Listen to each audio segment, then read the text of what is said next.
and welcome to the MyWhoosh Sunday Race Club with 4 race starts. We're going to start with our Category 4 riders, then 3, 2 and 1. Our riders are lined up. Category 1 riders in green, our Category 2 in blue, Category 3 and Category 4 in red. She's maintaining that effort on the top, and you can see the damage has been done to the Category 3 group, just like it had been done to the Category 4 group, but they have not shed as many riders. Category 3 are motoring.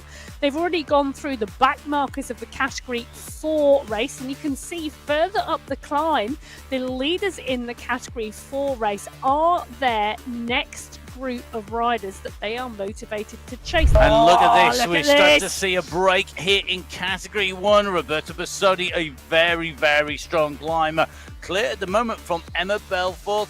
And Linka Lumby, looks like Bjarhead in that group. Monica Rona starting to approach the top of the summit with Serena Vittori, along with McAlpine, who's not out of this by any stretch of the imagination. Neither is Carolus. This is going to be a I predict a sprint group. sprint. This is where it levels out, and now comes the time to get in the draft to see how much energy you can conserve while still improving on your position. Category 3 riders catching Category 4 riders. There is not much separating them, 300 metres between the leaders in the Category 3 race and the leaders on the road at the moment. Leader on the road at the moment, that's Claudia Hyde from Category 4. Emily Mabin is on a charge.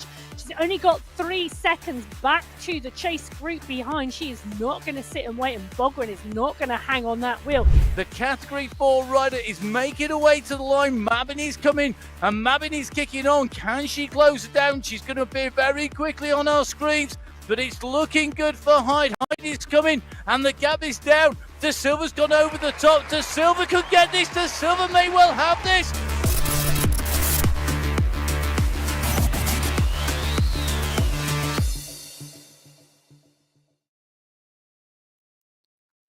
Hello and welcome to the MyWhoosh Sunday Race Club. It is indeed March. It's the 10th of March, and that means it is qualifier number 2. Time flies when you're having fun. My name's Matt Payne. Hopefully you're going to join me having fun here in the studio. I don't know whether Emma's going to have fun. Emma, you feeling like having fun this morning? Oh, I don't know about that, but nice. Oh, I don't know about that. I don't know about that, lad. Well, I don't know about that, but I think we're going to see some great racing today. I'm not quite sure how fun it's going to be for our women on the Yebel Yace. They might be smiling, and it might be a grimace because of the pain of the power they are putting out. So we're off to Arabia today, the Yebel Yace, 35 kilometers of racing, 633 meters of climbing, and 2/3 of that climb comes in that final Category 2 climb of the Yebel Yace today. Well, along the way, there are 5 300-meter sprints, and at 13.6 kilometers, the women face the first categorized climb of the day, which is the Aquarium climb, 2.1 kilometers long, just an average gradient of 1.2%.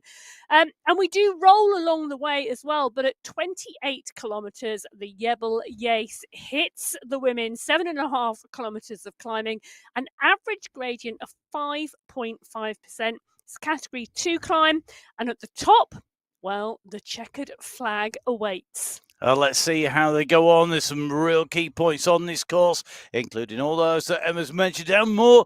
Let's see who's going to be able to make the most of that. We're going to kick off with our Category 4 riders. They're in those red jerseys, and we have down on the start line the race pack. In our teams, well, the Petite 4 squad with Claudia Hyde, Joanna Warren, along with Simona Francis, are going to be seeing if they can use those team tactics to their advantage, but it is a busy and packed field. Well, 24 riders on the start sheets today. Hyde and Warren from Petit 4 did indeed take first and third last week, and we know Francis is a strong rider as well. But Bogren is here, Elos, Perry, Connell, Kirchner, Navarez, Paolo, Smithson, Vasquez, Sarasuk, amongst others, all on the start sheets today. Well, we're in with Georgia Perry at the moment. And with those final seconds down, away go our Category 4 riders. The red jerseys are up and out of the start pen, swinging around on to the boardwalk. They're up and out onto the Jebel Yais racecourse in Arabia today. Let's take a look and see how this race progresses. Always an interesting course, this, when we come to the Jebel Yais, because we have that big mountain climb at the finish here as we watch these riders make the way out and away from the race start here. Going to be really interesting to see how they play this tactically, Emma, because there is a lot of climbing at the end. With that big climb, 415 meters in there, but it's not flat in the running, is it? It's not like we've got a super smooth run. In fact, there's very little flat. Well, that's really interesting you say that, because actually, if you look at the numbers, Matt, we've got 633 meters of climbing, 415 meters of it, which is 2/3 of it, comes on that final climb, the final 7.5 kilometers.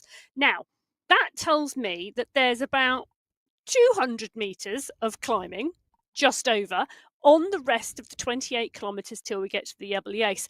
So there is some uphill, but it's not massive. But a lot of it is in little segments, isn't it? It's not like the start of the Belgian race route that the riders would go on. It's pancake flat for the first 6K, and then it starts to go uphill, and then you get the first thing, and literally there isn't a gradient in it. Here, there's maybe 1 kilometer at a time where you've got some flat. You don't really get long to wind it up. And the bunch at the moment is moving. We're seeing riders getting split off the back of the group with the pace at the moment, with the effect of losing that draft of holding back in. I mean, Carla Leonard, no surprises, she's right in there. Her skills at the start, she's always a rider who goes well from the start. You really have She has got this nailed, hasn't she? She has, and getting it nailed is absolutely the right phrase, because you have got to practice. This is about technique, and this is about skill. And this is about skill and technique only learnt on the MyWhoosh platform. You have to be riding it. You have to understand the draft. You have to understand how the route rolls, how your changes in cadence help you, how you get a good start, etc., etc., etc. Those things are all the skills you need and the techniques you need for riding and racing on the Sunday Race Club. And you only get them here. You do only get them. And it does vary. And we've been watching the riders for a long time now, and you can see the riders who've got that technique, because they are so smooth coming into the bunch. They join. You see the rider joining here. They don't shoot through the group. They just jump in, drop, grab, and modulate the pace just at the right time. And that is a real skill. It's a real technique. Now, our Category 4 riders are underway. For those of you that are maybe new and haven't seen the screens before, we have our rider data dead center at the top, so that's their power and the time, the heart rate, the pedal cadence. Left hand side of the screen at the bottom there, that's the radar view, each rider represented by the red disc. It also tells you the speed that the riders are traveling at, the distance and the elevation. Top right hand side is the course profile. At the moment the rider's on a descent, so it's on minus 2.2%. As we descend down, that's going to change and level out. Immediately below is the zone, the heart rate zones, the amount of power the riders are putting down. Basically, the further to the right it is, 6 is more power, 1 is less power. It's less important for us than it is necessarily for the riders to know where they are in terms of their effort. Then on the far right-hand side of the screen, you can see that we have the riders that we're following. We're in with Joanna Warren, who was leading, currently just moved down into the middle and towards the back of the pack into 12th position. And what we'll see is that the time gaps are shown, the power of the riders around and their position on the course, as well as the country that they're from. And all these riders in the red jerseys, because they're Category 4. As you can see on the left-hand side of your screen, these are our Category 3 riders, and they're indicated by those blue jerseys. And in Category 3, we do have a big field. This is our biggest race field, is it not, Emma? It is huge. It's a huge race field, and 33 riders on the start sheets today in Category 3. De Silva, Clift, Marin, Lytton, Arrayas, Vink, Mabin, who took second last week, Sonnerson, Giuliano, Miller, Idzik is here, Turkova, Hill, Johnson, Yas. They are all in the mix here, so fantastic to see. Yet some great riders in here. This could be really, really competitive, and a bigger bunch means more draft available. Who's going to be able to take that out from the start? We're underneath the UCI banner, and we are go here on qualifier number 2, category 3 underway. A very quick start. It is a quick start indeed as they sweep onto the boardwalk, absolutely motoring off the front of this pack. And it's Kimberly Miller who is leading this out with Orla Walsh, absolutely putting on some really big numbers coming out. A push, push, push, a really fast start from the category 3 pack. It is, excuse me, it is really, really quick. Got a frog in my throat here. It's shocked me actually how fast they've come out of the start. We do normally see them go quick. I mean, that is part of the technique, is to get a quick start, maybe catch somebody else, get up to pace. But it is really, really fast. I mean, the draft is bigger. The more riders you have, the more draft effect you're going to get, the more chance you have to hide out of the wind. And that is shown by the green numbers at the top center of your screen. Green is good. White is in the wind. That's the really easy way to remember it. So yeah. white is wind, green is good. I'm sorry, but for a cyclocross skills coach, that sounds so wrong. Green is good, green is good, white is bad. Yeah, green is good, brown is bad. Brown is bad. Yeah, exactly. Or green is grip, depending on which way you want to. Brown is slip. And there, for every single discipline, there is a different set of skills that you need to master, whether that is getting the fast, grippy line in cyclocross, or whether that is hiding out the draft, modulating your power, making sure that you optimize your position within the bunch when you're riding on esports. Now, here on MyWhoosh, the riders making the way down in through town. Remember, this is Arabia. It is the Yebel Yates course. The riders out currently at the moment 1 minute 40 covered. Well, what's really interesting, Matt, so far is the fact that this category 3 bunch have all stayed together. Big group all together, just in with Emily Mabbage. You can see the concentration on her face to stay in that group at the moment. Very different to our category 4 start, where we saw splits really early on. And we're just starting to see, I think, our first rider being distanced off the back here. And we're already nearly 1.5 kilometers into the route. Mabin always has a very similar style. Really interesting to see her on that bike. Clearly a regular rider, whether on esports or outdoors, riding very, very smoothly there. The body positioning is really key, isn't it? The more you can keep that static, the more power you can put through. At this stage in the race, it's going to be really, really key. You can expect to see people out of the saddle, pulling on the handlebars at this stage. Well, at this stage, 1.6 kilometers into this 35-kilometer race, it's been a steady start. And no, you wouldn't expect to see anybody out of the saddle and pushing on at the moment, though we can see an avatar out of the saddle and pushing on at the moment, and that indeed is Ella Vink. Vink pushing on now. Really, really interesting tactics here from Vink.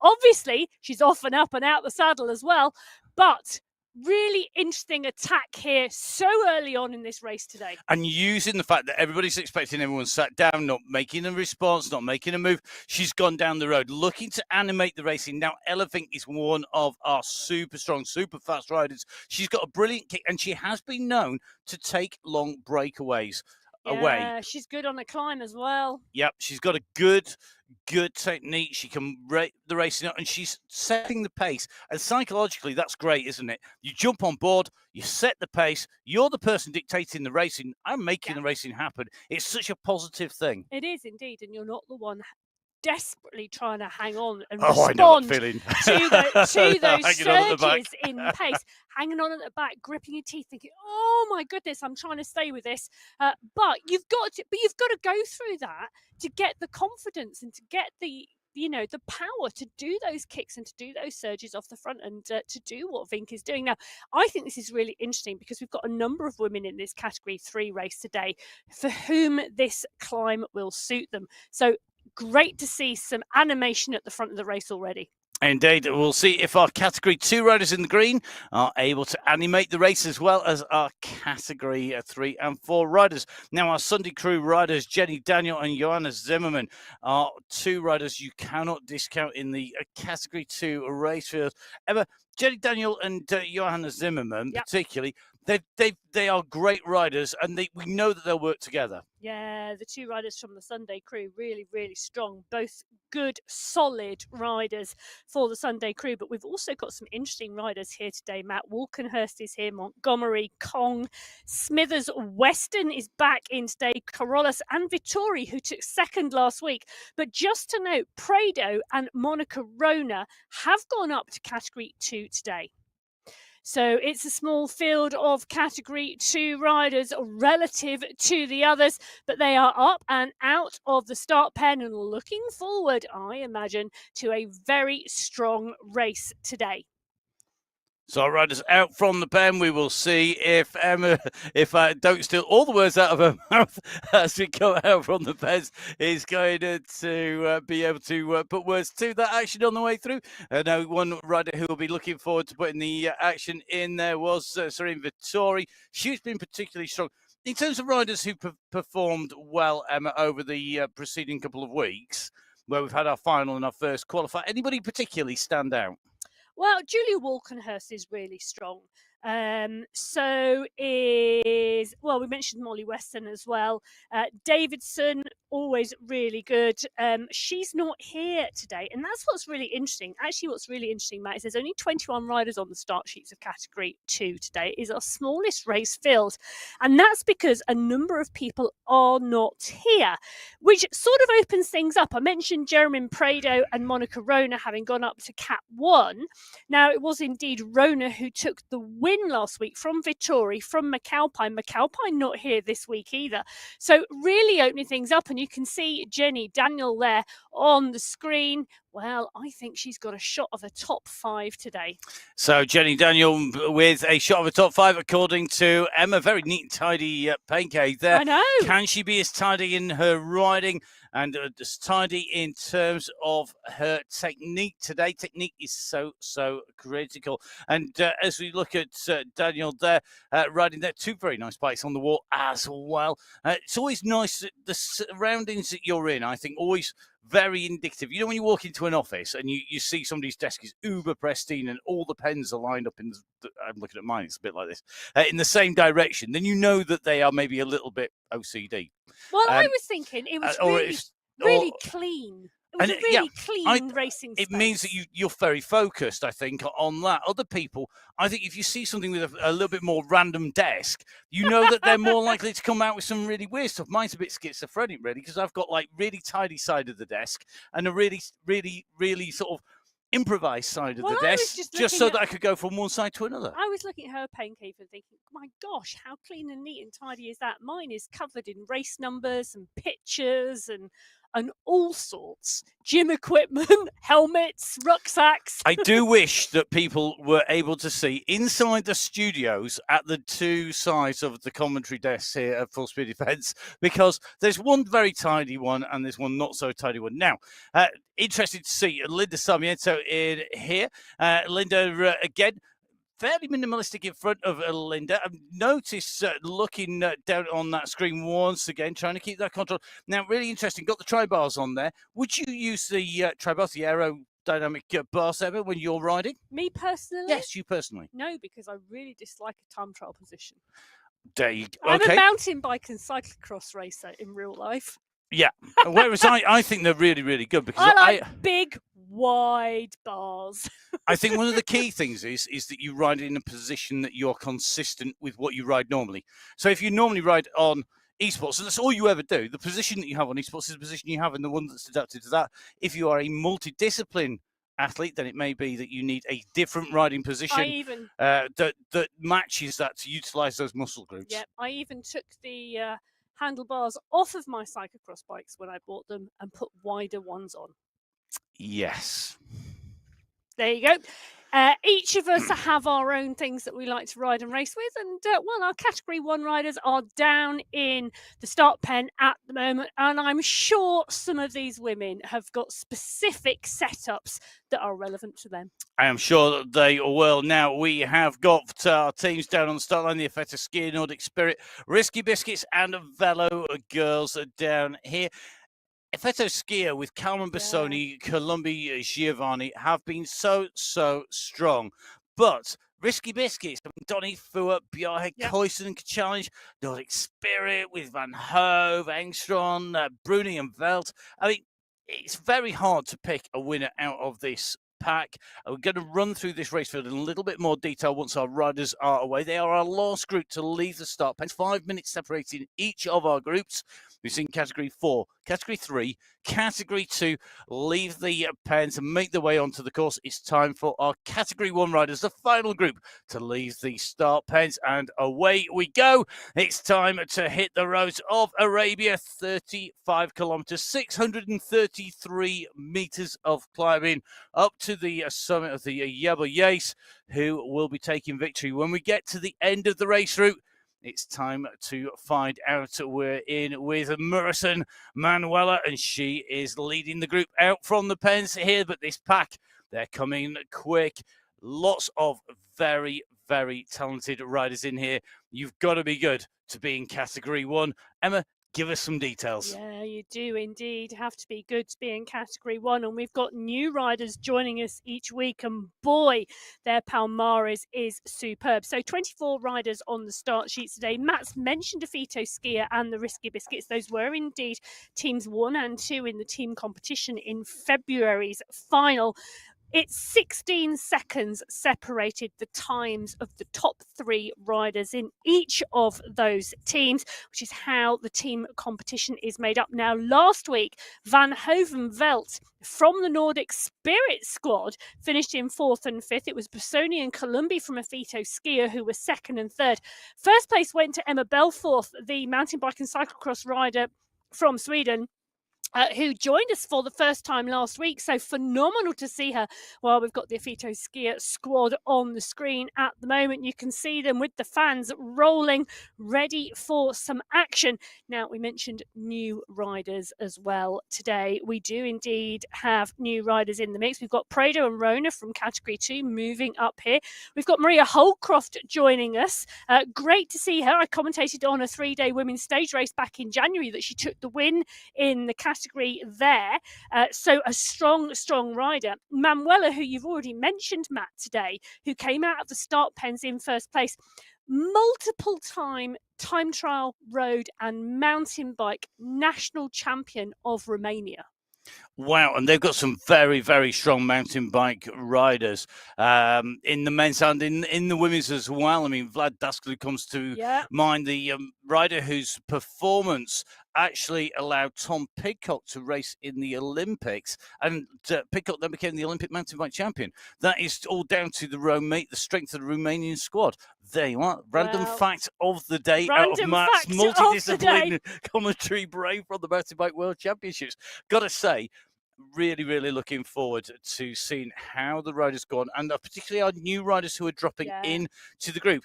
Now, we were listening, both Emma and I, to the Virtual Velo podcast this week as part of our research with one of our regular riders in the men's race. That is Cy Bradley, as well as Christopher Schenker. And very interesting, their conversation with Brian Duffy. Duffy was talking very much about the differences about changing from one platform to another and the adaptation you have to make, and changing from disciplines. So his riding is normally a triathlete.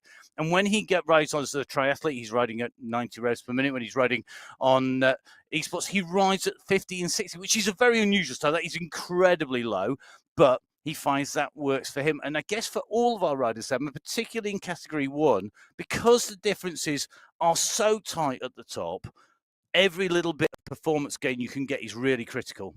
Well, every little bit of performance gain you can get is critical in whatever discipline you're riding. But it's more critical when you're separated by 0.001 of a second. Well, and the other things, not just performance gains, but technical knowledge, skills knowledge, how to ride the platform, having recce'd the route, knowing where you can gain momentum for the least amount of effort on the course.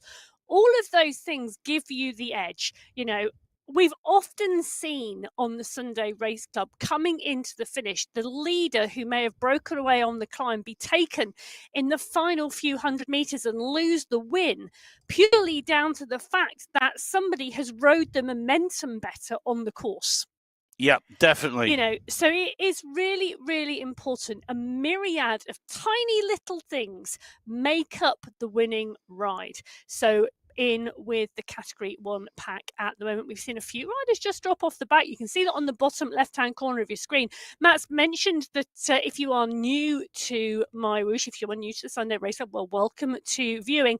But that bottom left hand corner screen really does give you a good graphic as to what is coming up for the riders, but also what is happening to the pack on the road.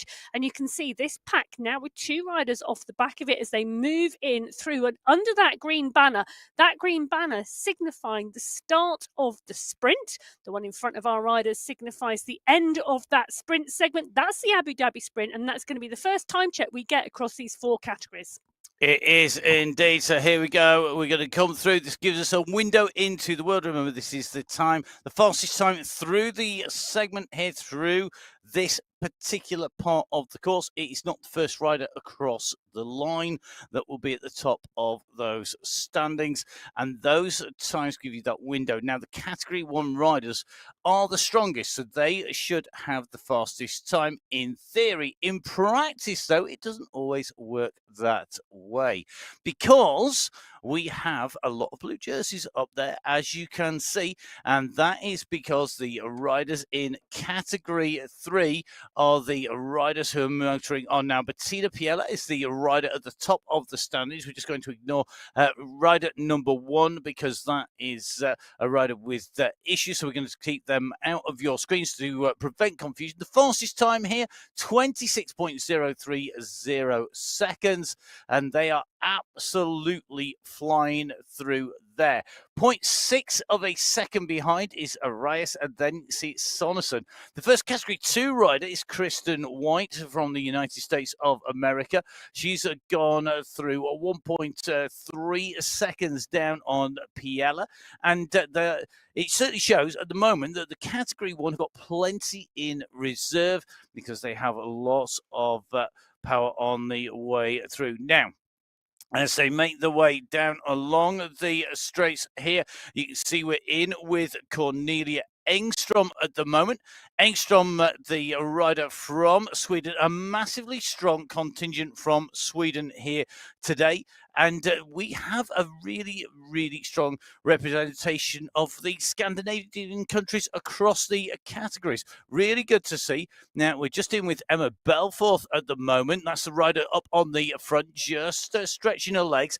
Emma Belforth, a rider who I've had the pleasure actually of commentating on other disciplines as well. She raced in the mountain bike XCE series. Really pleased that we're going to be putting words to the action to the UCI Mountain Bike XCE World Cup. We're going to be doing that as part of the commentary that we do across multiple disciplines, and great to be on that. And Emma Belforth, rider who was very strong in and raced against Jenny Risvets, for example, She up did there. indeed. So I think I could tell you she finished 11th in Fallon in, I want to say the World Cup was there in 2022. I think it was 22. Oh, I'm dragging Yep. from memory. It's a bit difficult sometimes, but she's really strong on a sprint effort. I mean, the XCE is mountain bike eliminator. So basically, it's fast and furious. Think 2 minutes on a mountain bike. Yeah, 4 riders, 2 riders going through each time from the quarterfinals through to the finals. It's fast, it's furious. We had a great round actually out going around Wolfie's Bike Shop in Abu Dhabi as part of the Mountain Bike XCE series, where we saw some great action, really interesting and very talented rider who rode for the UAE the UAE ADQ team and the development team. Gaia Tormena actually crashed out. She's the world champion at XCE, multiple time world champion. She actually crashed out, and the win was taken by Marcela Limas Bracos of Brazil. Well, do you know what? And that was her first mountain bike World Cup win. Yeah, but you know what I really love, Matt? I really love the fact that we've got women here on the Sunday Race Club from multiple disciplines. It doesn't matter whether you've got a mountain bike background, a speed skating background, a triathlon background, a road racing, a time trial background, or whether you're an esports specialist and you came to e-cycling later in life. It really does not matter. They are all here, all on the platform, whether they're category 1, 2, 3, or 4. You know, there are fabulous stories across these women They are, and we see that across all of the disciplines as well. Now, we do try and cover all of the riders in all the disciplines of every type, and hopefully we've got you, we know about you, but that's not true of everybody. Despite I can't remember how many hours we lose to count, we don't know about everybody, so we would love you to get in touch with us. So if you're Julie Montgomery on the screen, Julie's watching this back later, or even listening now, Julie, get in touch to at Biking Emma or at Matt Fix a Pain, and get in touch on Instagram. Let us know what you're up to. If you're not on Instagram, get hold of us. We are all over the internet somewhere, one place or another. Please do get in touch. Let us know what you're getting up to in your riding, your training, what your background is. We really, really love all that information. It really does help us. And hopefully we can get you some publicity. You never know, you might get a sponsor out of it. Well, but I was going to say before Matt just took my brain in a different direction there. The bottom left-hand side. Don't blame me for anywhere your brain is going. No, but the bottom left-hand side of the screen at the moment, you can start to see that this is our Category 2 race we've got. They're coming up and over the bridge at the moment. But on the bottom left-hand side of the screen, you can see they've now come past some of the back markers in the Category 4 race, and they are also just passing some of the back markers in the Category 3 race. So if you are new to the MyWhoosh Sunday Race Club, our Category 4 riders, those riders in the red jerseys, are the first race to start. They are our leaders on the road at the start. You can see them on the right-hand side of your screen. Still current leaders on the road, Johanna Warren and Liz Smithson, Georgia Perry leading the pack at the moment in the underwater tunnels. Category 3, our blue jerseys start second, 5 minutes behind Category 4. Then our green jerseys, Category 2, start 5 minutes behind Category 3, 10 minutes behind Category 4. And then our yellow jersey Category 1 riders are the last riders out of the start pen, 15 minutes after Category 4, 5 minutes after Category 2.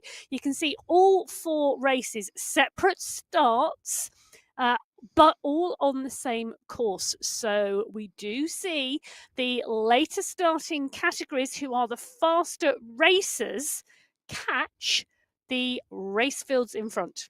Well, not always. No. But quite often. No, and it does vary, and that's what we love about bike racing. The more variation is it's the human factor, isn't it? You know, everybody rides differently. Everybody has a different course, different tactics, different strengths, different weaknesses. We know certain riders are super strong.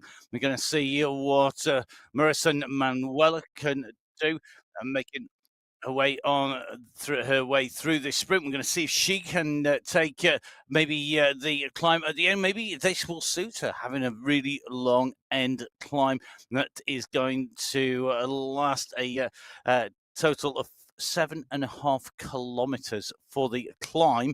The actual climb itself is longer because we do finish before the end. Now, let's take you through the sprint results first of all. We have got our Category 3 leading on the way through. That shows you they've got the fastest time. In general terms here, this is showing us that Category 3 is the fastest group on the road. Category 2 seems to be fairly consistently the second fastest.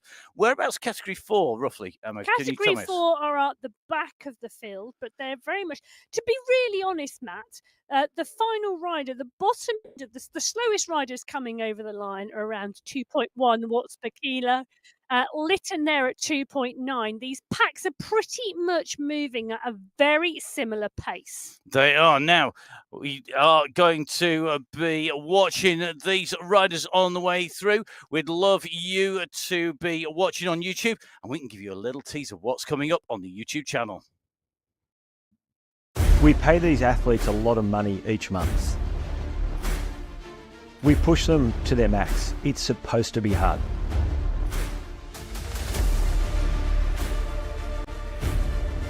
The courses that we use are difficult. The racing is hard.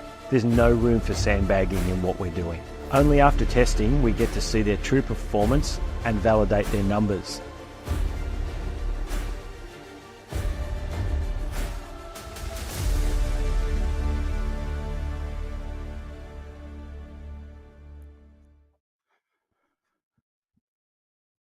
Well, I hope you're going to join me and Emma. We're going to be watching that. That is coming very, very soon. Keep your eyes on the YouTube channel to get notified when videos go live. Make sure that you tick that subscribe button to YouTube. or to MyWhoosh Live. But on YouTube, you have a massive back archive of so many videos, not just things like the MyWhoosh Championship, but also some great instructional videos, as well as some real insights onto what makes MyWhoosh so special and so different and absolutely groundbreaking. Now, we did see some amazing athletes just in that little clip there, and you can see how hard the riders try. And the riders we saw on there are Category 1 riders, both the men's and the women's race field. And we've got people in this race field who are on there. Well, we do indeed. You know, Selena Columbi was on that clip. She's been testing in the studio and putting down some fantastic numbers. Now, one of the things I really like, Matt, regardless of what category you are racing, is the fact that everybody races hard and everybody thinks it hurts. And everybody thinks for the top cats, it must be easier. That clearly shows that it's not easier. It's just as hard. You just go faster. That is a very famous phrase also. I'll let everybody look up who said the words. It doesn't get easier, you just go faster. There you are. That's So your true. homework for this week. So true. Well, talking about true, we can see a polka dot banner coming up in front of the Category 3 riders. And this is the end of the aquarium climb for Category 3. Brittany Litton is in here pushing on. Clift, Miller, Piccolo, Zabala, all in the group. It's a big, strong group of Category 3 riders still in this, now up and over the aquarium climb. Well, you can see Brittany Litton there just taking us some refreshment on board, and probably in need of that after coming through that climb and leading this pack out. Now's the time to recoup, bring yourself back together, rehydrate, because, well, the next big effort, that's going to be the Category 2 climb of the Eberliace. I'm going to disagree with you there. I like disagreeing with them, and you might have noticed that if you've been watching the show. Well, I'm going to disagree because I think there are 2 points in here that I would go earlier than Eberliace, particularly because it's quite a long climb at the end. Because we've just come up the aquarium climb there with the Category 4 riders going over the top. We've got our Category 3. They're not going to be far off the top of the climb. We've got to remember they are all making their way out here, because as we come over the top of the aquarium climb and we head off into the distance, we have a rising course all the way through past the Leeward Desert Sprint point. We then drop down into the Big Dipper, into the depression, then we come up the other side. We're going to see how those riders deal with those climbs. One rider I think who could really benefit from those climbs is Novelin Kekkonen. Kekkonen is a rider who has been riding on this platform a long time. She knows how to ride this. And Kekkonen, a very, very strong rider when it comes to going uphill. Oh, I'll tell you, she's part and parcel of that group of Category 3 riders going through the aquarium climb in 11th place in the pack, but it was indeed a pack going up and over there. And you can see her, she's leading out at the moment through the sprint section. Indeed. Now, the weather where she is very different to Finland, the home of the Sami, who are the indigenous people of Finland. And do you know what? It's blooming cold up there. It's like it was showing -6. That is a warm summer's day for Finland. My mum and dad have actually been up there to Finland. They've had an amazing time up there. It's a beautiful, beautiful and very empty place. Lots of trees, lots of snow, and they said they absolutely loved it. The people were amazing. They said it was really cold even in summer. Very different to where Novelin Kekkonen was riding, because that looked like that to me was a very different and very much warmer climate where she is. Well, all now. I can say is if you are from one location but riding and racing in another location, whether that's because you are away on your holidays and you've taken your trainer with you, or whether you are located in a different country, get in touch with us at Biking Emma, at Matt Fixer Pain, or get in touch with at MyWhoosh on social media and send pictures of where you're from and where you're racing. Now, Sarah Carolus is a rider who Emma is currently salivating about the amount of vegetation in Sarah Carolus' The greenery, how background. beautiful. I tell you something, we have a real variety this time round, don't we? And I have to say, how warm would that be in the summer if you were actually riding and racing in there? But Carolus at the moment, she's pushing on here. She's part and parcel of this pack of Category 2 riders that we are watching at the moment, a tight group in that aquarium. Now, absolutely pushing on here. They are, so who is in here? Montgomery, Estler, Sarmiento, Hadlock, Vittori. Carolus is part and parcel of the mix. Hadlock is in here as well. So is Gianatti. So really strong riders about to come under that polka dot banner. And for me, this finish up here, Lam Kong, got to be watched out for. But Vittori, probably for me, the favourite, given the climb that comes at the end of the race route. But we will see if that's going to be the case here. When we hit the Yabble step, we've got the Big Dipper, the big depression that takes you in. That's immediately before we run into the main climb of the day. Now, in with Angel Hadlock at the moment, just making her way down here in Category 2. You can see that we've got a polka dot jersey in there for Juliet Montgomery, another of our Scandinavian riders from Sweden. And that polka dot skin suit awarded to the rider who gains the most points in the competition, in that mountains competition. If you want all of the rules set, make sure you go to MyWhoosh.com and jump on board. All the details are on there for the rule set, for racing, for riding, to know how to race, how to get into it. It is worth a read. But you don't need to do that if you just want to come and ride. If you just want to come and jump on and ride, then just download the app. You can get that on iOS, you can get that on Windows, you can get that on Android. But big thing coming out very shortly indeed will be that we're going to be out on Apple TV as well. Really looking forward to that. Thank you everybody who participated in the beta testing. That was out, it closed about Monday. It was Monday, 6 days ago. I'm trying to work out how many days. It's been a very busy week here at 4Speed Events in many ways. Not least of which because we've actually got a visitor in the studio today, because it's not just Emma and I actually in here. We have got my trail dog, Indy. The trail dog is actually asleep underneath the studio desk because he's quite poorly at the moment. He's not feeling himself. And so for a treat, I've let him into the studio. So my apologies now. If you hear some snoring in the background, it will not be me or Emma. It is Indy the trail dog. He's so poorly. He's got one of those big inflatable collars like a life raft round his neck at the moment. So if he fell off the side of the bridge here into the water at the side, he would be okay, he'd be able to float. He's a dog, he can swim. Yeah, he's got web feet as well. Do you know that? Well, he has got, but he is with us. So yes, we are joined here. If you want the pictures, I think there's probably one with at Biking Emma on Instagram.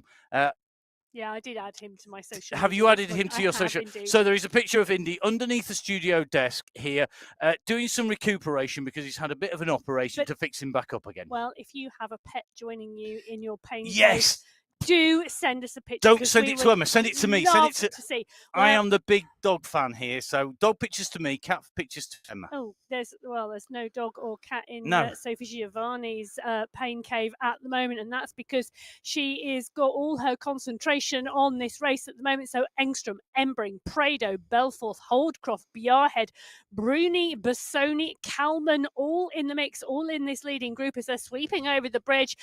They are at 14 kilometres into this 35-kilometre race. They are moving through the race field, and you can see now in front of them one of the red jerseys. They've just gone past one of the back markers in the Category 2 field. That's one of the back markers in the Category 4 field. So this Category 1 leading group now motoring through the other race fields. We have riders not with the lead pack for a multitude of reasons. We always remember that because we know that riders are going to be, some riders are just not having a great day. Some riders maybe had a technical issue near the start and decided, well, do you know what, I'm just going to ride to the finish. We have riders who are deliberately riding at a set pace on the way to the finish and taking their own pace and time dependent on what they're targeting. And it's a very busy period for a lot of our riders. And that's true pretty much irrespective of what discipline you're in and where you are in the world. You can't race at the top of your game every single Sunday, every week of the year. You know, you have to have, and we see with our riders, you have strong phases of the year, you have down cycles, and even if our riders are riding and racing the Sunday Race Club week in, week out, you see that in their performances and in their racecraft. So Kasani at the moment, we can see again the concentration on her face, really strong rider, part and parcel of this leading pack in the Category 1 race. She's in there with Bjarhead and Engstrom, Gonzalez Ruhr, Kalman Van Hove, Prado and Holdcroft. It's still a really big leading group at the moment in this Category 1 race, Matt. It is. And from Lithuania. Have you ever been to Lithuania? No. My mum and dad have. Do you know we could do? Where is Matt's mum and dad been? Matt's mum and dad not been? That's probably more accurate, to be fair. All done under their own steam. They don't fly. They drive everywhere and stop in the. But should we focus on the racing rather than your parents' holidays? No, I like the fact that we are culturally diverse in esports. It's one of the best things. I have the pleasure of commentating across multiple disciplines, and I have to say, one of the best things about esports, and one of the things I really, really love, is that we have riders in every single country around the world jumping on board. We have people around the globe. They're all over the place, and it is fantastic to be in with us. Now, the racing. Let's get on with that. We have got Ella Vink out on the front of the course in Category 3, moving away up to the front of Category 4. Not going to be long before she's there. Meanwhile, we have got the Category 1 pack making the way up into awards to start. And with the racing so far, it's attritional rather than dynamic in terms of attacking, because this is the way that the course really runs, isn't it, here? Category 1 just starting to get wound up now as we make our way through the course. They're getting faster. They're now the fastest group out. Well, they're the fastest group out on the course at the moment, and they weren't before. Well, on the climb, I would expect to see them as the strongest group on the climb. And actually, taking a look at that, Prado's gone through 3.6 watts per kilo, 3 minutes 34 seconds. Engstrom, Bruni, Bassoni, Gonzalez, Ruhr, Kalman, Kasani, Manshandi and Embring. In fact, the top 10 is rounded out by Selena Columbi. But when you take a look further back, the actual pace of the Category 2 race field went up there. Montgomery, Weston, Daniel, 3.6, 3.9 watts per kilo. So not very far off the pace at all. Very, very strong.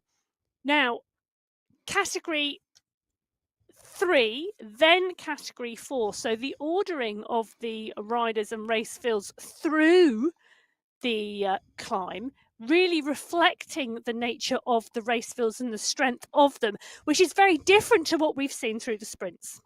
Yeah, now, we saw earlier on, we see Ella Vink on the way down the straight here, looking aggressive today, really is taking the racing out here. You can see that her actions are causing a reaction in the bunch. The bunch having to chase. The group are coming after her. She's got that polka dot skin suit as the fastest rider up the climb. Ella Vink clearly feeling motivated today to take this on early. Now, the riders here at 22.5 kilometers are on this big descent, making the way down into the Big Dipper. It's my latest name for the Big Depression down out here on the course, having ridden on MyWhoosh. This is a really key part of the race and a key part of the race route. And it's one that the riders who have ridden on the platform of raced this course before will know well, because it is really, really tough when you make your way down and through. The Category 3 riders on that descent, it's nearly a 6% descent going down into where they are at the moment, a bit further back, still making the way over the long, draggy climb into that descent. And these are the Category 2 riders, so the Category 2 leaders, and they are about to catch more of our Category 4 riders. And what's really interesting, Matt, today is that although these race fields don't seem to be moving and dropping riders, they are catching the race fields in front. So this Category 2 race field, whilst still a strong-sized group, motoring its way through the back markers in Category 4 and Category 3. Now, that Category 4 leading group down to 5 riders now, and the Category 3 leading group pretty much following on that group. They've worked their way through the rest of the Category 4 race field. But that Category 3 race field is so large today. If you take a look at the bottom left-hand side of your screen, you can see lots of blue groups on that road. You can see the Category 2 green pack now leading in between the moving round into that corner, but it's still a big group. Now, just a reminder, 21 riders started in the Category 2 race field, or was on the start sheets of the Category 2 race field. 1, 2, 3, 4, 5, 6, 7, 8, 9, 10, 11. I'm reckoning there must be around 11 riders in that leading group. So that's a big group. But I think it's a bigger group in Category 3 at the moment. You can see there, it is indeed Geraldo Montoya who's pushing on at the front with Clift, with Idzik, with Litton, with Sonnerson, with Turkova.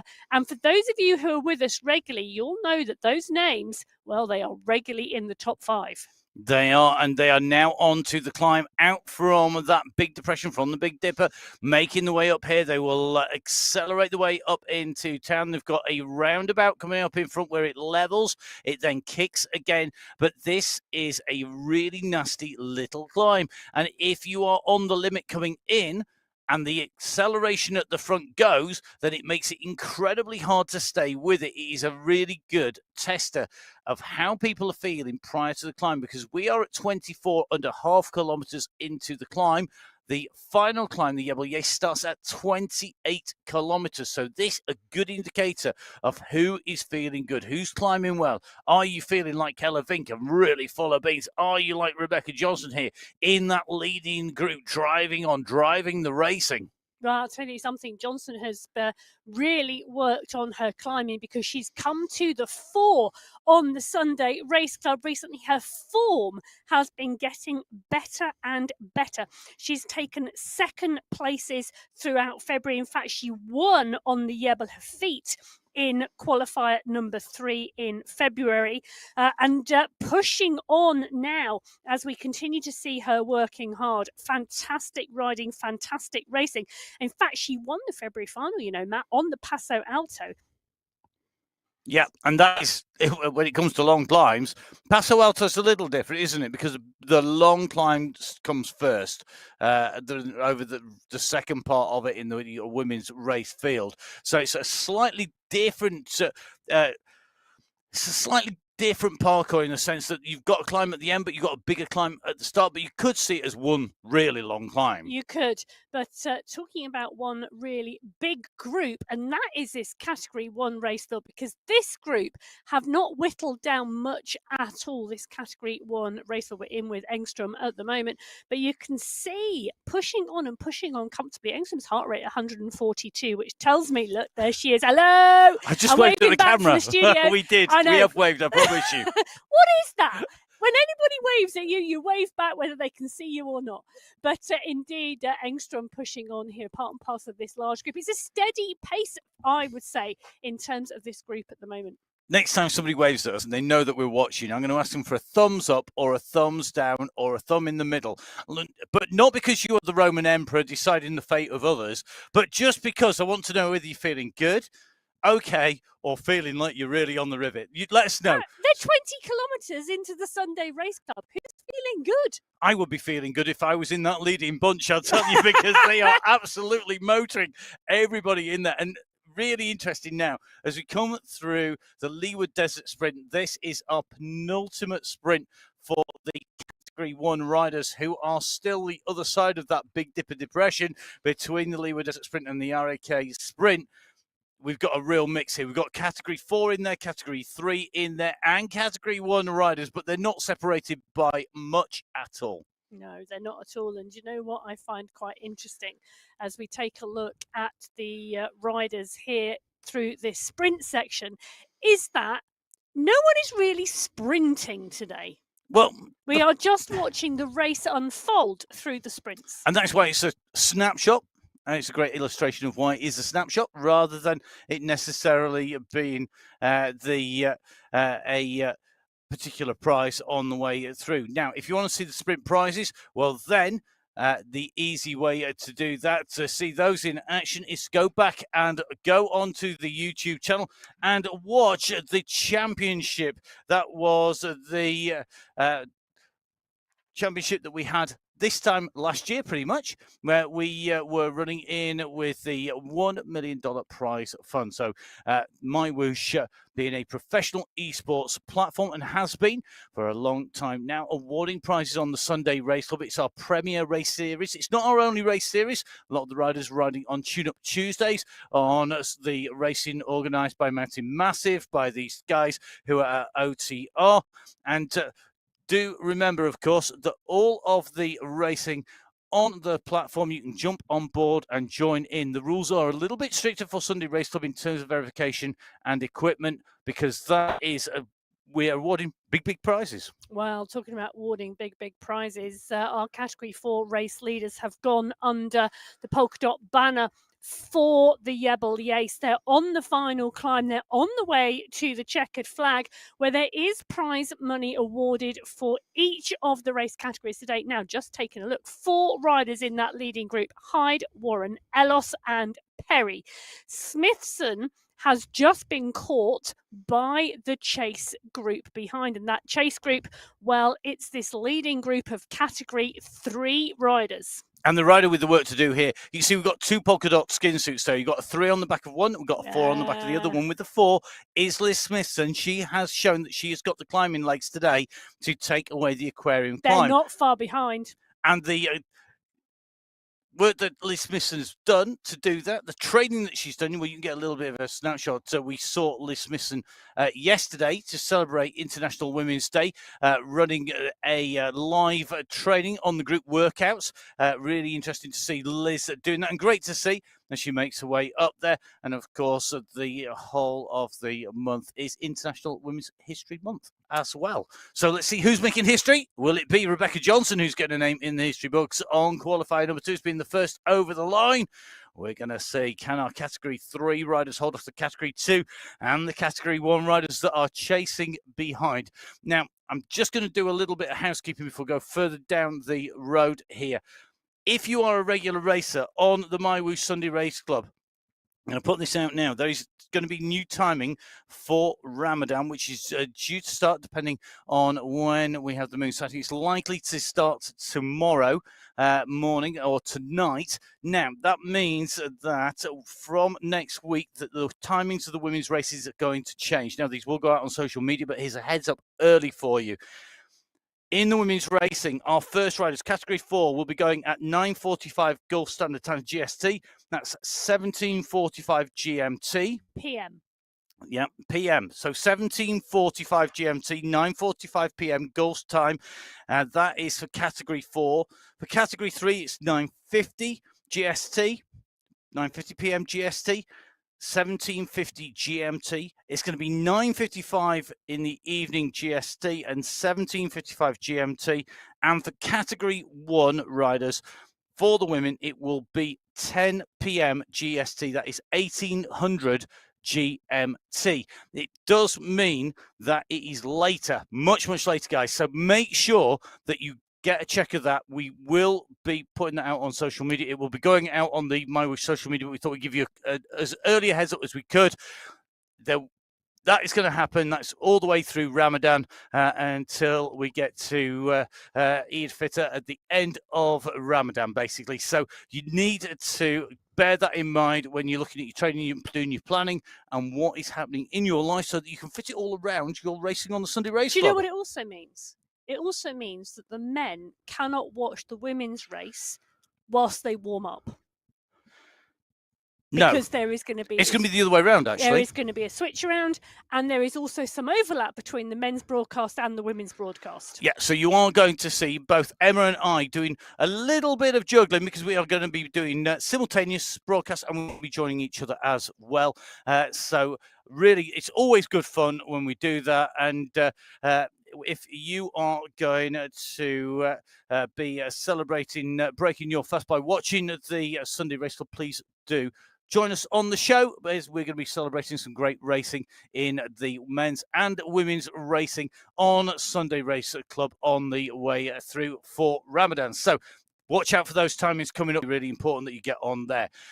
Okay, on to the climb for Sarah Carolus. She makes her way in here in Category 2. You can see that the green blob of leaders in Category 2 now making the way onto the climb. They have a chain of blue and red dots in front in Categories 3 and 4 respectively. But now the climbing starts in earnest. We're at 27.1k.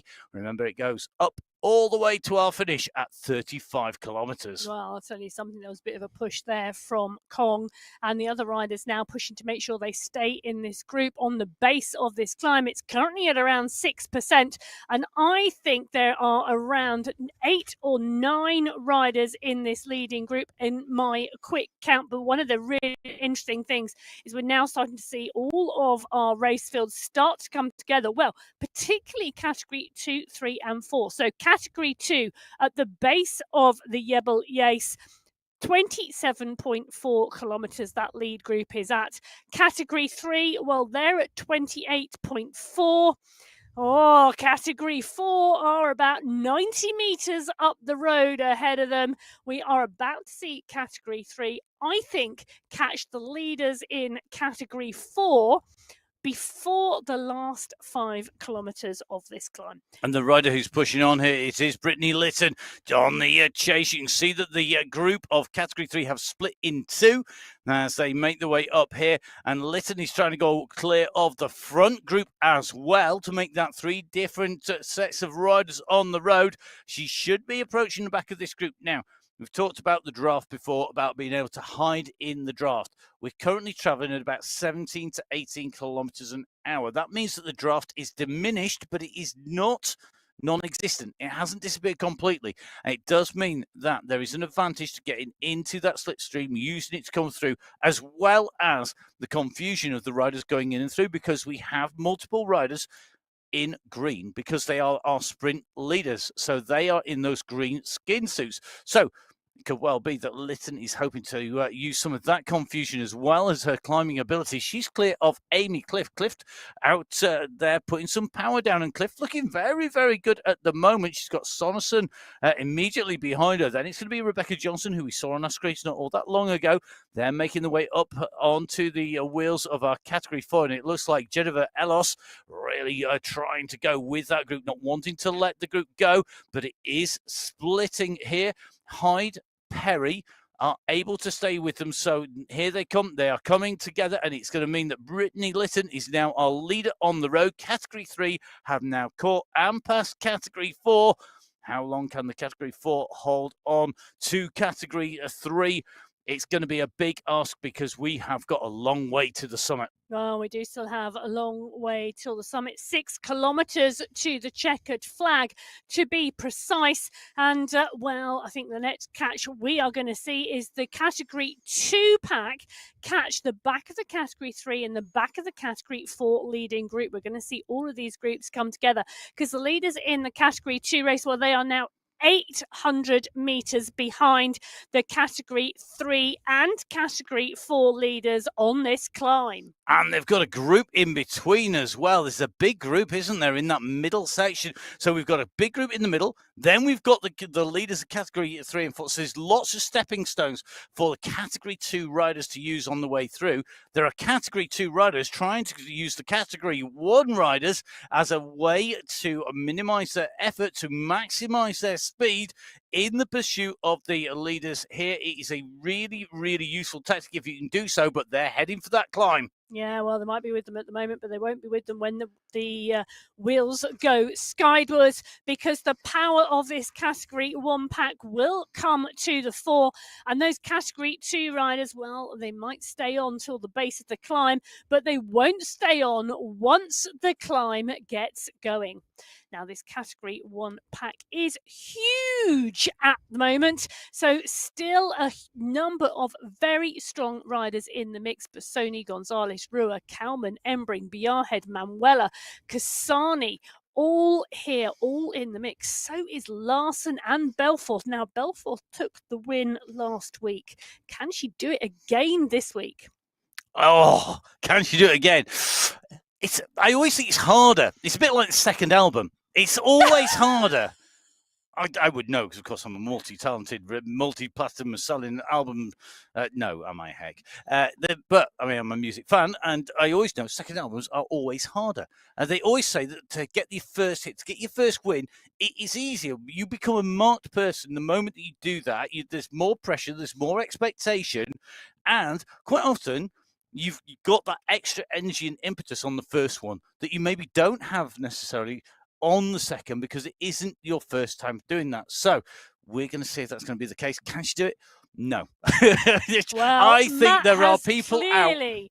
out. I am nailing my colours to the mast here because Roberta Bissoni and Celine Colombi are absolutely pinging here. And Bissoni, for me, is the rider to watch on this climb because it's a long climb and she's just so excellent at this. Look at her saddle there, dancing on those pedals, really putting the pressure on here. 7 watts per kilo we see from Bissoni, and she's holding that to break the group on that steeper section. Sits down and levels off, but that is great riding. Well, it's the Afito skier rider who's nailing her colours to the mast at the moment as Bissoni pushes away from this leading group in the Category 1 race. It's her teammate Selena Colombi in to mark front of the pack.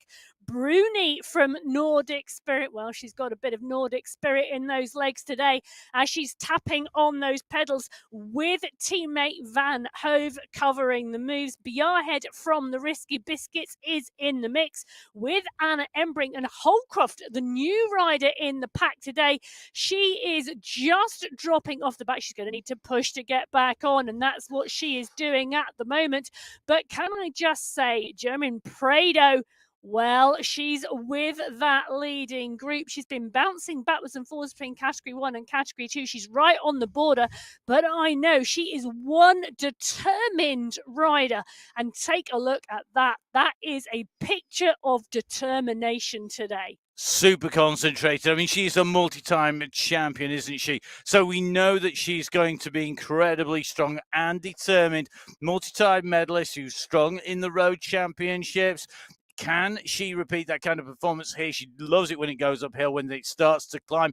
Give her a follow on social media. Great pictures on the social media feed. Some really interesting stuff about her riding and her racing performances and the riding scene in and around where she lives. So it is great to catch up with our riders, and it's great to get the insight onto our riders. You can see that focus there, that determination as she focuses on the screen. Prado looking good. Can I just say, she's had 4 national championship wins in the time trial. She's a Filipino rider. Yeah. 3 national championship wins in the road race. Yeah. Multi-time. Phenomenal racer. A phenomenal racer and enjoying herself here on MyWhoosh, out and racing. And as you say, yo-yo in between the categories. Now, if you wonder why that is because the category boundaries are dynamic. It is not a fix based on your FTP. Our riders do a passport, which is something that encompasses a variety of skills, not just your ability to hold a pace for 20 minutes, but it's about your sprint, your power, and it is more e-sports specific than just taking one metric, one measurement to give us where you sit in those categories.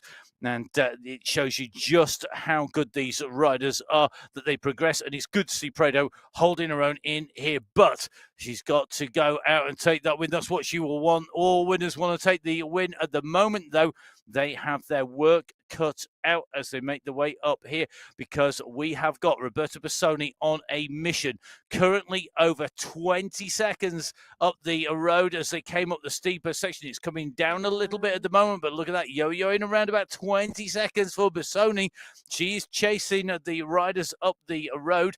We're in with Natalia Idzik, and Idzik is the Category 3 rider who is going to see the riders come up behind us. So Idzik in the blue there, being passed by the Category 2 riders. And you can see at the moment that Idzik on your screen there, and he's just picking up the pace a little, just wanting to try and keep with the rider in front, and that is Ella Vink.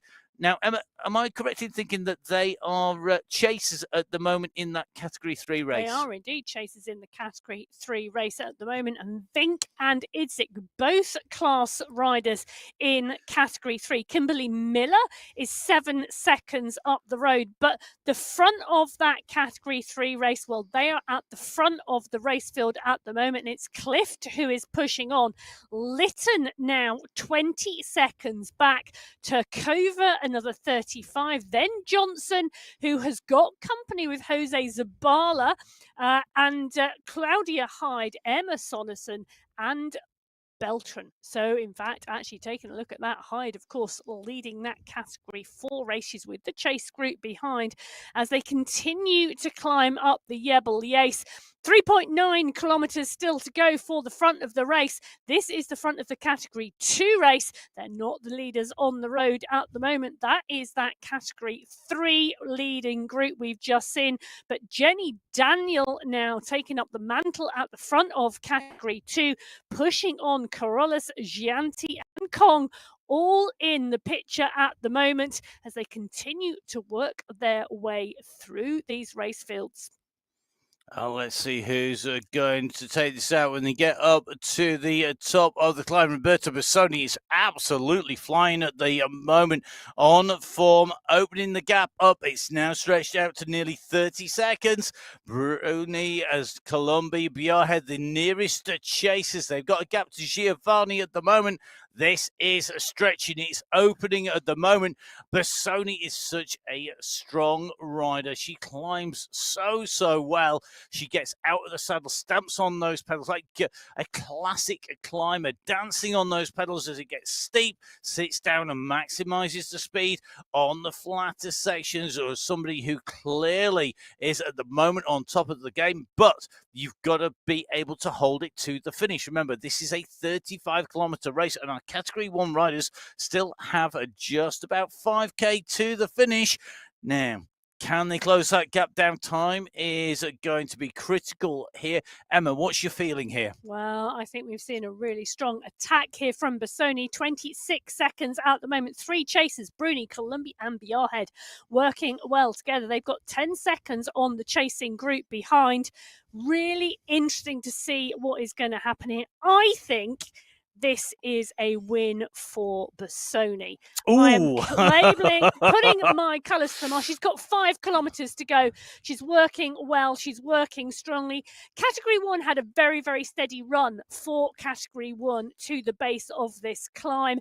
I think this is a 8-kilometre race, and I think Roberta Bassoni is going to take the win.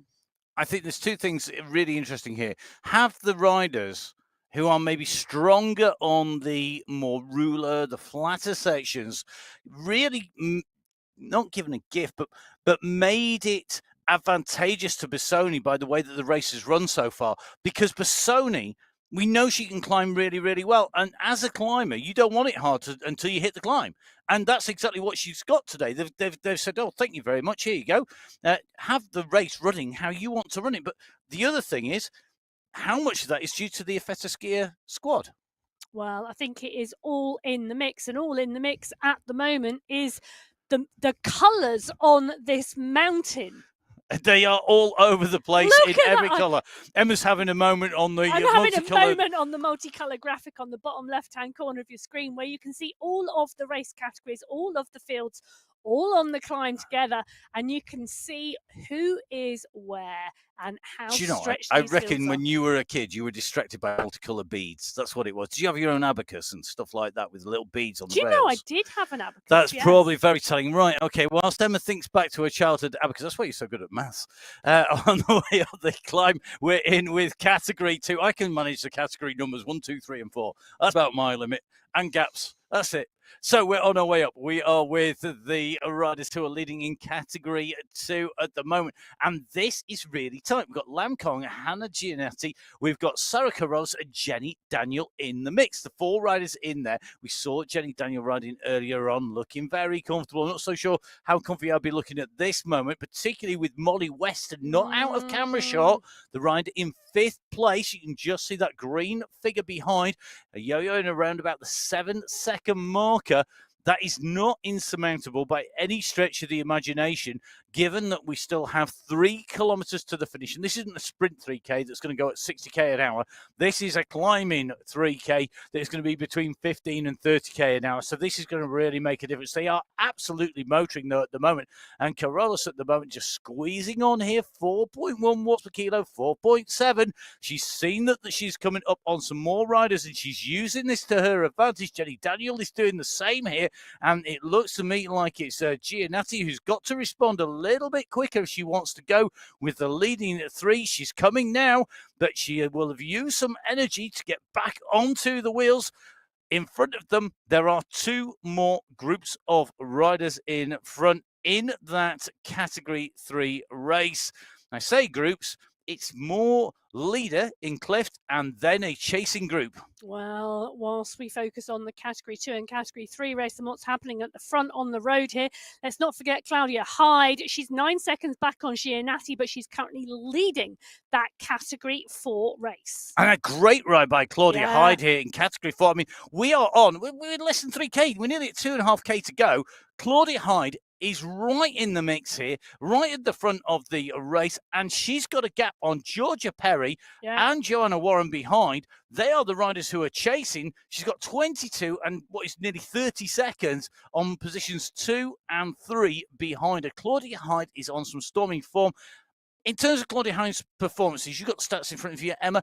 Hyde, we know is absolutely class. Would this be her best ride, would you say? I'm going to say no. Oh, she took the win last week, and she also took the win the week before in the February final. So she is truly on form at the moment, and these performances, particularly on these climbs, bearing in mind, this is the Ebel Yace today. The Heritage Climb is the race we had last week. The Paso Alto was the race before. She's much stronger when we finish on a climb like this. So it is her terrain. I always think if you can do it in a final, that's your best ride. If you can actually take the win in a final, because in a final, everybody's racing, not just for the individual prize money, so that is the top 5 riders individually, but also for the top 5 teams. That's at the end of each month here on the Sunday Race Club. Do make sure you join us for that. Now, riders are coming together. We're going to keep our eyes on the racing because Jenny Daniel leading Sarah Carolus and Lam Kong with Giannatti just hanging on to this group. They're clear of Western, but they're making the way in through the riders. Maria Jose Zabala just being caught by the Category 2 riders. The Category 3 riders just being passed here. Daniel is chasing up into 7th place. 6 more riders in front of our Category 2 leaders, including Clift, who is leading. Amy Clift, the leader in Category 3, being chased by the leaders of Category 2. The leader of Category 4 is not far behind, and Roberta Bassoni still clear at the front of the Category 1 race, still with a gap and closing in on their heels. It's all going to come together. Whether it does so by the finish, well, the gantry is just about in sight on your radar. It's just at the top of the circular radar screen. It's a tiny yellow hoop. Make it out on our screens in the studios here. Very difficult for the riders to do that when they are breathing so hard, as the Category 2 now come through all of Category 3 riders. Just Amy Clift left in front. She's at 33.5 kilometers, 200 meters up the road. Well, you know what I do love, Matt, and that's the fact that some riders just love some courses. Jenny Daniel in this Category 2 race has not been in the top 5 since the last time we were on the Ebel Yace. Now, that was back in the January final when she finished 5th. But bear in mind, Prado, Hermansen and Embring have all moved up to Category 1 since then. So Jenny Daniel obviously loving this race course, performing well again on the Ebel Yace. She's got Carolus and Kong for company. Giannatti is just off the back of that group. All 3 of those riders really strong. And whilst Amy Clift is 25 seconds up the road, she's a leader on the road at the moment. Johnson and Turkova, her competition, are not that far behind. They're not. They're holding steady at the moment. So Clift leading in Category 3. We've got Johnson and Turkova in Category 3. sitting behind these three riders. These are Carolus, Daniel, and Kong. Just behind is Giannatti, and she's still holding on. She's not let this go. Hannah Giannatti must be going through all sorts of shades of pain out there. She's you can be as strong as you want, but this is real willpower here, because she would want to be on those wheels. Can she do the classic attack, go from the back, shoot through at the right moment and steal the win? That would be brilliant. Strong of leg and strong of mind. That is Hannah Giannatti today as she gets back on to the group. So here we go. We're coming in to the final kilometre here. A quick reminder, we will have two gantries on the road. There will be the polka dot arch. That is for the end of the climb segment. And then we will have the finishing line itself with the UCI banner atop it, because, of course, MyWhoosh, the UCI's official esports partner for 2024, 25 and 26. Now, here we go. We're in with Amy Clift.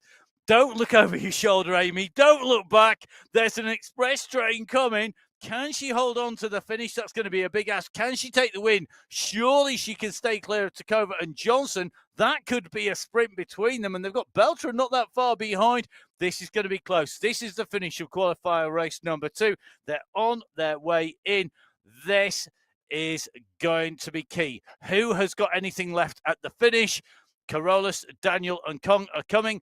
They're closing down, as is Roberta Bassoni. Bassoni further down the hillside here, but she's not that far down the hillside, 500 meters back. Well, Bassoni is still tapping on those pedals in the front of that Category 1 race and moving up the mountainside. She's got 12 riders in front of us until she gets to the end of this race. Will those 12 riders cross the line in front of her, or can she work her way through the rest of that race field? Amy Clift now with 6 seconds until the Category 2 leaders catch her.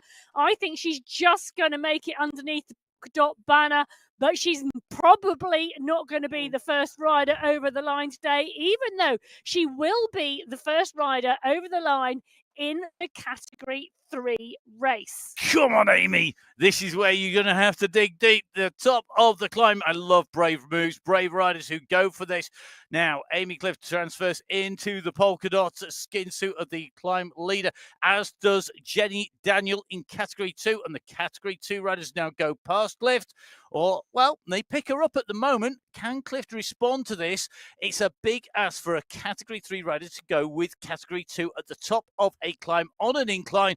They're on the way up here. Carolus is starting to push again. Can they respond? Yeah, well, Cliff does not need to go with them. She needs to not blow up in the last 500 meters to ensure she takes the win in the Category 3 race. Well, looking at the Category 2 race, Carolus has put the dig in now. She's got 300 meters to the finish line, and it's Sarah Carolus who is pushing on. Jenny Daniel is trying to respond. That is the gantry that signifies the finish line today. Lam Kong kicks. Lam Kong opens up the sprint. She opens up the sprint, really, and she pushes on. Can Carolus do anything about this? I don't think so. This is going to be Lam Kong. She's opened up the sprint first. She's come over the top of Carolus. Lam Kong takes the win in Category 2. Carolus is going to come through in 2. Daniel in 3. Giannatti is going to take 4th place in the Category 2 race. This is Amy Clift. She's our Category 3 race leader. She rode clear of the rest of the Category 3 race field and is going to be rewarded with the Category 3 win today. Great riding by Amy Clift to go in through, taking the win in Category 3. A fantastic ride by her, cleaning up all of the jerseys, the polka dots, the for the climbs, the green for the sprints, and the yellow for the race win overall. Round the hairpin turn comes Roberta Bassoni. Bassoni leading Category 1. So Roberta Bassoni broke away from the Category 1 race field at the bottom of the climb. She's extended her lead as she has worked her way up the mountain. This is the UCI banner. This is Roberta Bassoni. Congratulations on the win, Bassoni. Phenomenal ride. A great ride by Roberta Bassoni to take the win there. What's happening behind? Well, we've got riders in all our categories coming up to the line. Next up, it will be our Category 1 number 2 rider. That is going to be Merle Bruni, who is making her way in to the finish. So Merle Bruni comes in over the line in second place. A great ascent by her and a very strong finish up the top of the climb. So you can see Merle Bruni moving into second place on the climb. You can see the time differences of the riders out and across the course. We've got Bassoni, we've got Bruni in Category 1. We've got Con, Carolus, and Daniel in Category 2. Category 3 is Clift and Johnson that we can see on our screens. All the results are on mywhoosh.com/results. You can see that at the top of your screens. Please do jump on there. And please remember, make sure you get on board. It's been a fantastic race today. Quick reminder, please do remember that next week we are going to be on different timings because it is a Ramadan. It's been a pleasure putting words to the action here. My name is Matt Payne. Please do give me a follow at Matt Fix Payne. Emma, where can we follow you? Or you can find me at biking_Emma. At biking_Emma. Had to For think. Emma, you did indeed. That's all those numbers and those results you've been looking at. It's time for us to go. Stay with us. Jump on board for the men's race. Give us a follow, subscribe, and make sure you watch out for the video that's landing on YouTube very shortly. But from myself, Matt Payne, from Emma here in the studio, stay safe. We'll see you again soon. Ramadan Mubarak. We pay these athletes a lot of money each month. We push them to their max. It's supposed to be hard.